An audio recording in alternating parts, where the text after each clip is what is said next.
नमस्कार, अन्नपूर्णेश्वरी चॅनलमध्ये आपल्या सर्वांचे स्वागत आहे। मी सुजाता। आज मी या ठिकाणी तुम्हाला ब्रेड पकोड्याची रेसिपी दाखवणार आहे। तर चला आता आपण कृतीला सुरुवात करूया। ब्रेड पकोडा करण्यासाठी मी या ठिकाणी 2 बटाटे हे उकडून घेतलेले आहेत आणि त्याच्या फोडी केलेल्या आहेत। त्याच्यामध्ये मी हळद घातलेली आहे, चिमूटभर हिंग घातलेला आहे। ब्रेड पकोड्यासाठी जे स्टफिंग लागणार आहे तेच हे स्टफिंग आहे। तर चला आता आपण तडका देऊया। बटाटा फोडणी टाकण्यासाठी या ठिकाणी मी एक पॅन घेऊन त्याच्यामध्ये थोडंसं तेल घातलेलं आहे। आता आपण तेल गरम झाल्यानंतर त्याच्यामध्ये थोडीशी मोहरी घालूया। तर आता आपली मोहरी तडतडायला लागलेली आहे। त्याच्यामध्ये आपण थोडीशी हळद, थोडीशी हिंग आणि थोडी कोथिंबीर घालायची आणि जो बटाटा आपण मॅश केलेला होता तो याच्यामध्ये घालून घ्यायचा आणि असं परतून घ्यायचं 1-2 मिनिटं। थोडंसं मीठ घालायचं। हिरवी मिरचीची चटणी आहे ज्याच्यामध्ये मी जिरा, लसूण, आलं आणि कोथिंबीर घालून मिक्सरमधून ग्राइंड करून घेतलं होतं। तर या ठिकाणी बघा आपण 5 मिनिटं झालेले आहेत। चांगलं व्यवस्थित झालेलं आहे सगळे मिक्स मसाले। आता या फोडींना आपण थोडंसं मॅश करून घेऊया, कारण आपल्याला ब्रेडवर लावायचं आहे ते। जास्त काही फाईन पेस्ट करायची नाही आपल्याला, बाइंडिंग झालं पाहिजे चांगलं, याच्यासाठी आपण हे करायचं।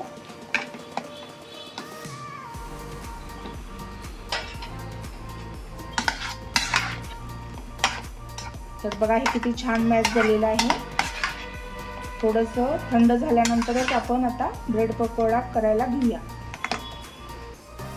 तर या ठिकाणी मी ब्रेड स्लाइस घेतलेले आहेत। तुम्ही ह्याच्या कडा सुद्धा कट करून घेऊ शकता किंवा सँडविचचे जे मोठे ब्रेड मिळतात ते सुद्धा तुम्ही यूज करू शकता। तर या ठिकाणी आता आपण जे आपण स्टफिंग केलं होतं ते स्टफिंग आता लावून घेऊया।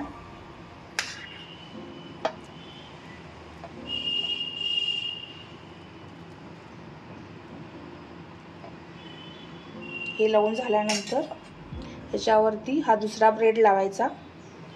थोडंसं प्रेस करायचं, नाहीतर मिश्रण बाहेर येऊ शकतं। या ठिकाणी मी बेसन घेतलं होतं, त्याच्यामध्ये 1 चमचा तांदळाचं पीठ घातलेलं आहे, 1 चिमूटभर सोडा घातलेला आहे, हळद आणि ह्याचा मी आता बेसनच्या पिठाचा घोल केलेला आहे। आणि पीठ हे अशा पद्धतीनं जास्त पातळ नाही जास्त घट्ट नाही, मीडियम करायचं। आणि आता याच्यामध्ये जो आपण ब्रेड पकोडा केलेला आहे तो आता घालून त्याला चांगलं घोळायचं आणि लगेचच आपण त्याला तेलामध्ये आता घालायचं। या ठिकाणी पाहू शकता किती छान झालेलं आहे। तसेच आपण बाकीची पण आता करून घेऊया। तर अशा पद्धतीनं दोन्ही बाजूनं गोल्डन ब्राऊन हा पकोडा करून घ्या। तर या ठिकाणी आपले ब्रेड पकोडे तयार झालेले आहेत खाण्यासाठी। तर एक मी तुम्हाला कट करून दाखवते कसा झालाय आपला ब्रेड पकोडा। जसा बाहेर तुम्हाला गाड्यावरती मिळतो ना तसाच झालेला आहे आपला ब्रेड पकोडा।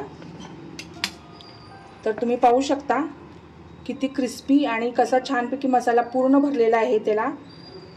ब्रेड पकोडा कसा क्रंची पण झालेला आहे। या ठिकाणी आपला ब्रेड पकोडा तयार झालेला आहे खाण्यासाठी। तुम्ही पण नक्की ट्राय करा।